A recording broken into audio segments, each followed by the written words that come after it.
Saya ingin menanyakan ini pada Anda. Sepanjang sejarah Kristen, Yahudi, dan Muslim saling bertarung dengan sengit untuk menguasai Yerusalem, Al-Quds. Apa alasannya? Mengapa kota ini begitu penting bagi umat Islam? Wahai saudaraku, bukan tentang kotanya. Itu adalah tempat-tempat suci, Al-Aqsa. Al-Aqsa adalah masjid, sebuah masjid sejak zaman Nabi Adam alaihissalam, disebutkan dalam kitab-kitab Islam. Itu sejak zaman Nabi Adam alaihissalam. 2 masjid suci dibangun, masjid yang suci, Ka'bah suci di Mekah, dan Al-Aqsa di Yerusalem. Dan Nabi Muhammad SAW ditanya khusus tentang ini oleh para sahabat. Dan beliau berkata, Al-Aqsa dibangun 40 tahun setelah Al-Ka'bah. Ini bukanlah sesuatu yang dibangun oleh orang-orang Yahudi, dan kita mengambilnya dari mereka. Sudah menjadi tempat suci. Sekarang ini harus benar-benar jelas, wahai saudaraku, dalam setiap pikiran yang mendengar kita. Muslim tidak pernah mengambil tanah ini dari Yahudi. Ketika terjadi pertempuran antara umat Islam dan Bizantium yang menguasai Palestina, dan umat Islam menang, umat Islam mengambilnya dari umat Kristen. Kita tidak mengambilnya dari orang-orang Yahudi. Dan kita masih punya deklarasinya dan kesepakatan antara Umar bin Khattab, sahabat kedua Nabi Muhammad SAW, khalifah kedua, dengan kaum Kristen. Dan di situ orang-orang Kristen menyerah, dan mereka membuat beberapa permintaan, dan semuanya dikabulkan. Permintaan pertama adalah mereka bebas beribadah, dan memang itu adalah bagian dari agama kita. Kita tidak memaksa siapapun untuk berdoa seperti kita atau memeluk Islam. Sepanjang sejarah, satu orang terpaksa memeluk Islam, dan mereka bilang sesuatu yang sangat aneh kepada kita. Mereka bilang, tolong jangan biarkan satupun Yahudi memasuki Yerusalem. Inilah permintaan umat Kristen untuk menyerahkan Yerusalem. Maka Yerusalem pun diserahkan. Mereka menyerah dengan damai. Umat Islam tidak masuk dengan paksa, melainkan sebuah kesepakatan, penyerahan oleh umat Kristen. Dan umat Islam memasuki, dan wahai saudaraku, tidak ada satupun Yahudi. Tidak ada satupun orang Yahudi di seluruh Yerusalem. Umat Islam, wahai saudaraku, tidak pernah menganiaya orang Yahudi. Tidak pernah menganiaya umat Kristen. Umat Kristen menganiaya umat Kristen. Umat Kristen menganiaya orang Yahudi sepanjang sejarah, tapi umat Islam tidak pernah. Di sepanjang hidupnya, utusan Allah Subhanahu wa Ta'ala memberi contoh bagi umatnya di setiap aspek kehidupan. Dan kita tahu, beliau berurusan dengan para Yahudi di Madinah dan akhirnya berhasil. Jika Anda perhatikan kehidupan Rasulullah, tindakan beliau, cara apa yang harus diikuti oleh para pemimpin Muslim agar semua ini dapat teratasi. Nabi Muhammad SAW menggunakan cara damai. Lihat apa yang terjadi, saudaraku. Ketika Rasul SAW hijrah dari Mekah ke Madinah, Muslim sudah menjadi mayoritas. Dan beliau langsung menjadi pemimpin Madinah. Beliau tidak mengambilnya dengan paksa. Beliau tidak membunuh siapapun untuk mengambil alih Madinah. Penduduk Madinah memilih beliau. Dan mereka menerimanya, dan mayoritas seperti itu. Jadi apa yang beliau lakukan? Beliau langsung dan tertulis secara rinci, dan itu ada di buku-bukuku. Secara rinci disebut Wathiqatul Madinah. Apa itu? Perjanjian Madinah. Dan dalam perjanjian ini, Nabi Muhammad SAW menyebutkan setiap suku Yahudi, dan beliau menyebutkan bahwa mereka berhak atas rumah mereka sendiri, dan tanah mereka, kebun mereka, dan persenjataan mereka. Dan mereka punya hak beribadah, berdagang, dan kebebasan. Jadi beliau memberi mereka semua hak. Dengan satu syarat, mereka akan membela Madinah. Mereka warga Madinah. Lihat Madinah dan Islam ketika mendirikan negara. Tidak menetapkannya untuk umat Islam. Sebagaimana orang Yahudi memulai Israel untuk orang Yahudi. Dan mereka perlakukan orang Arab dan para Muslim sebagai warga negara kelas kedua. Jika mereka memberi mereka kewarganegaraan pada kelas utama, jadi ini menjadi negara apartheid. Sedangkan kita tidak. Jadi itu bukan negara apartheid. Mereka warga negara yang mempunyai hak penuh. Dan di antara perjanjian itu, jika orang-orang Yahudi diserang, kita akan melindungi mereka. Namun jika kita diserang, mereka akan membela kita. Sudah tertulis. Dan mereka semua menandatanganinya. Jadi dengan cara yang damai. Dan kemudian, ketika mereka bersekongkol melawan Nabi Muhammad SAW dan terbukti, maka mereka dihukum. Dan ketika mereka dihukum, tidak ada wanita yang dihukum. Tidak ada anak yang dihukum, tidak ada orang tua yang dihukum, tidak seorang pun yang menolak konspirasi mendapatkan hukuman, hanya para konspirator yang dihukum. Dan itu sangat jelas kan? Maka Nabi Muhammad SAW mengambil dengan damai.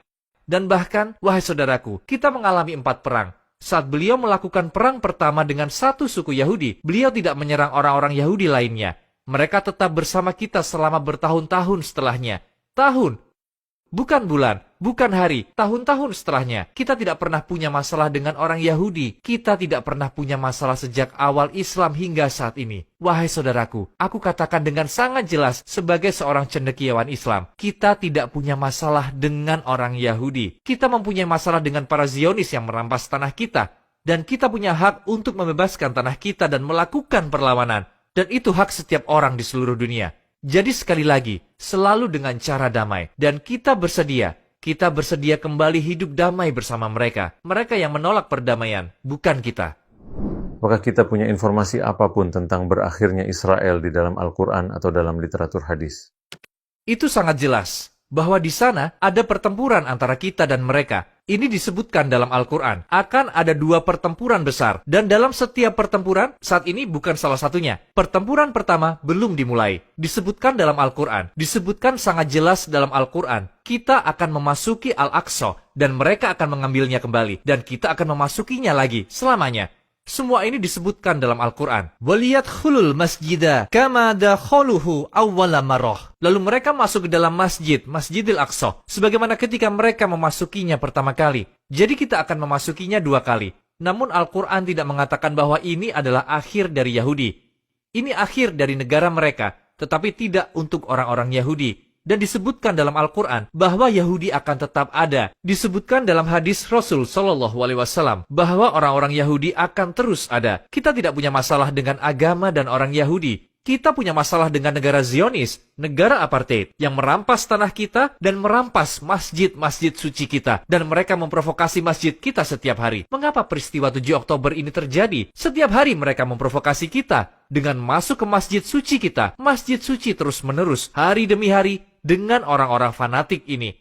Dan kami telah peringatkan mereka berulang-ulang kali. Apa yang harus kami lakukan?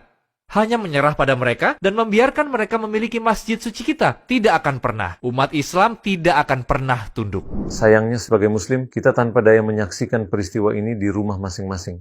Jadi apa yang ingin Anda katakan kepada umat Islam yang bertanya, apa yang bisa aku lakukan secara individual? Kita bukan tak berdaya, wahai saudaraku. Alhamdulillah, kita bukan tak berdaya. Namun sebagai individu, kita bisa lakukan banyak hal. Wallahi, saudaraku, sejak tahun 1967, kita kembali juga pada media. Apa yang kamu lakukan? Sungguh luar biasa. Yang dilakukan generasi muda sungguh luar biasa. Sebelumnya, pada tahun-tahun sebelumnya, TV lah yang mengendalikan berita. Sekarang, media sosial lah yang mengendalikan berita. Dahulu mereka mampu menipu seluruh dunia. Sekarang, semua yang terjadi terekam dan segera disebarkan ke seluruh dunia secepatnya. Untuk pertama kalinya, saudaraku, kita melihat tentara di media sosial menghadapi media barat untuk pertama kalinya.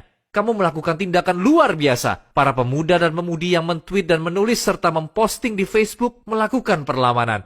Wahai saudaraku, aku mempunyai 18 juta pengikut, tapi Facebook dan Twitter membatasiku. Sekarang hanya 1.800 yang bisa melihat postinganku. Tapi apa yang aku lakukan? Aku salin postinganku setelah mengunggahnya di Facebook, dan aku kirimkan pada orang-orang sepertimu, pemuda dan pemudi, dan mereka menerjemahkannya dan mengunggahnya. Wallahi saudaraku, 18 juta menjadi 100 juta karena generasi muda, pemuda dan pemudi sepertimu. Kamu tidak bisa men-tweet, bukan berarti kamu tak berdaya. Kamu tidak bisa berdonasi, bukan berarti kamu tak berdaya. Kamu bisa berdoa, bukan berarti kamu tak berdaya. Mereka punya banyak uang. Mereka punya mesin media yang sangat besar yang mencoba memutarbalikkan kenyataan. Dan alhamdulillah, mesin media kita berkembang karena kamu. Dan harta kita bertambah karena kemurahan hati pria dan wanita kaya muslim di dunia. Dan para pemuda, pemudi, serta orang miskin. Bahkan saudaraku, bahkan orang miskin pun ikut berdonasi. Jadi semua orang terlibat dalam pertempuran ini. Namun kita punya sesuatu yang tidak mereka punya. Allahumma ana. Allah bersama kita. La tahzan, innallaha ma'ana. Janganlah engkau bersedih. Sesungguhnya Allah bersama kita.